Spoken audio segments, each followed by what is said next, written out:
Hey folks, welcome back to Dark Souls 2, Scholar of the First Sin. We're here in Things Betwixt. We just regained our identity of sorts. And now we can head on to the tutorial proper. Now, the thing about Dark Souls 2, this tutorial is actually totally optional. You can just run straight on here, past these doors, and see, there's a gap over there. Leads straight into the light, and you can head to the game. No need to go through the tutorial if you don't want to, which is unusual in a Souls game. But I want to show it. I'll get some souls, I'll get some items, and I'll get a chance to show off.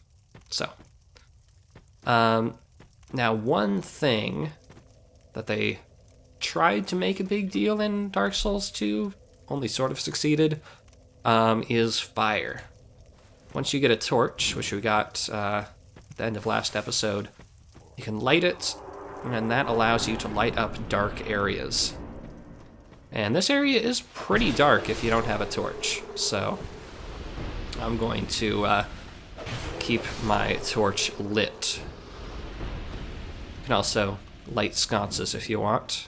That provides a permanent source of light.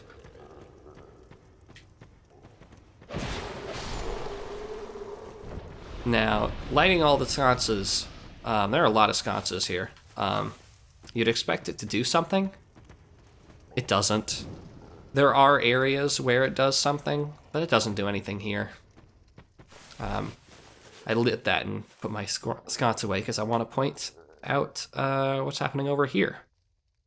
So you can see there's a Cyclops, there's a coffin of sorts, there's an enemy, there's a fog door, whole big thing over there. We cannot get there right now. That is an area of the Things Betwixt that is inaccessible for quite some time. And this is a thing that Dark Souls likes to do. Dark Souls 2 a little bit less so, but Dark Souls series in general definitely, is give you peeks of places you can go later, kind of as a way to prepare you. All right, there's an area over there with a Cyclops, and we can go there at some point.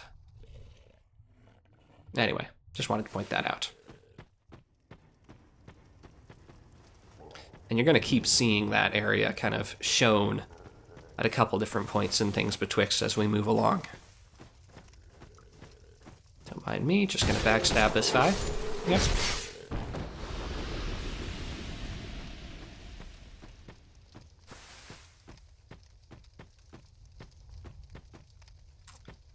And grab that dagger. All right. So up until now, we've dealt with just melee dudes, but now it's a guy with a bow and arrow. And if you're not careful, you might have to fight two enemies at once, because that guy can drop down and give you trouble. So they're ramping up the difficulty a little bit. By the way, these markers, these stone markers, they explain the controls. I don't really need to read them at this point. I know the game pretty well. Now you're dealing with an archer and a melee guy at once, at the same time. And if you're not careful, you might run in and be like, oh, there's a melee guy, I'm gonna fight the melee guy, and then you'll get sniped.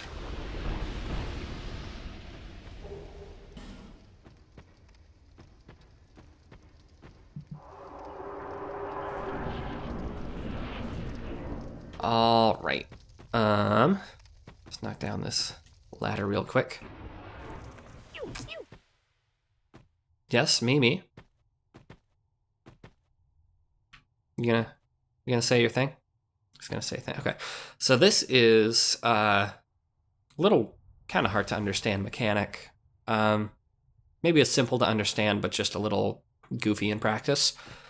Like in Dark Souls 1, and I believe in Demon Souls, there is a bird's nest, and you can leave items in the bird's nest to trade them for other items. You, give it smooth. Yes, you, give us silky.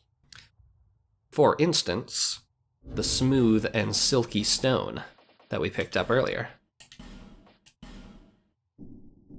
Yeah, so nice, so smooth.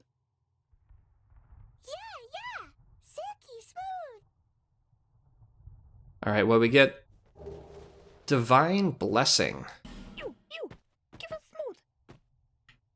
Yes, you, give us silky. They're very talkative birds. Alright, so the Divine Blessing fully restores HP and cures all status effects. I've never used this Divine Blessing in my life. However, you can also leave a petrified something. There are different tiers of things you can leave. The small, smooth, and silky stone is the lowest tier. The petrified something is the highest. So hopefully we'll get something real cool. It's kind of cool. You, give it smooth.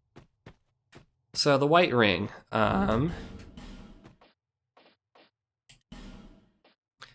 allows us to take the appearance of a phantom. So it makes us look like we are a friendly phantom in a world. So if maybe you're invading somebody, you could put this on and look friendly, but it's purely aesthetic. It's not the coolest thing we could have gotten. You can get some cool weapons. You can get a Titanite slab. If you know what that is, you know it's pretty cool. A little underwhelmed, but it's okay. I'm not bitter. Alright. So, other area to check out. I should light my torch. It's pretty dark in there.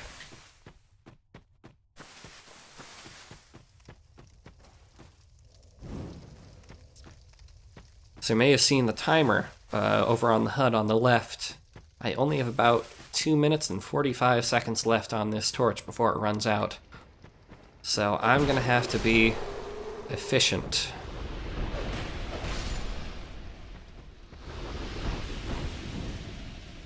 I mean, I don't need to be that efficient, but... So there's platforming in Dark Souls 2. There was in Dark Souls 1 as well. That was careful.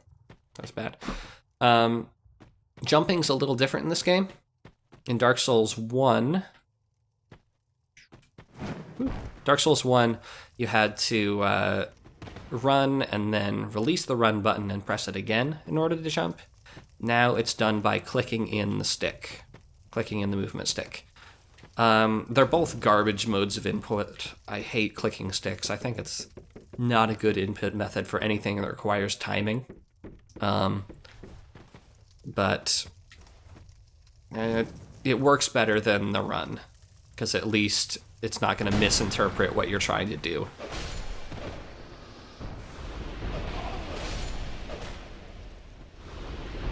Is there a sconce in here? No, there's not. Okay. Overall, platforming in Dark Souls has never been very good. So I'm going to do it as little as possible. Alright, and that, I believe, is basically everything we can do with the tutorial right now.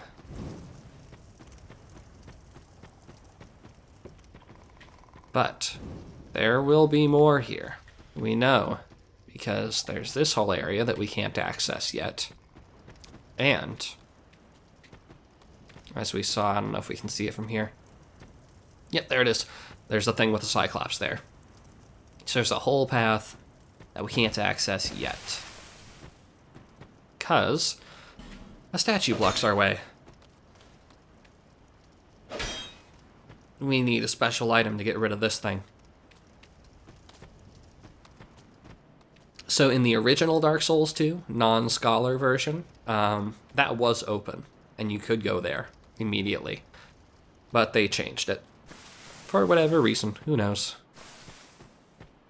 Maybe to entice you and make the world seem a little more interconnected rather than linear. So, now that we are done with everything we can do here, just so I'm going to show, we can head into the crack of light by going through this passageway.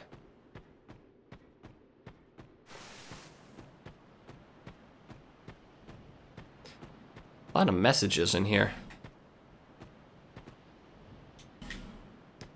And a lot of bloodstains. So bloodstains show where people have died.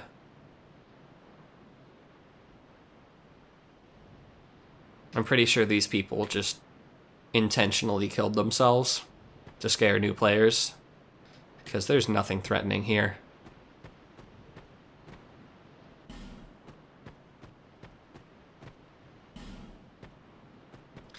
So, out of the darkness of Things Betwixt, into the near blinding light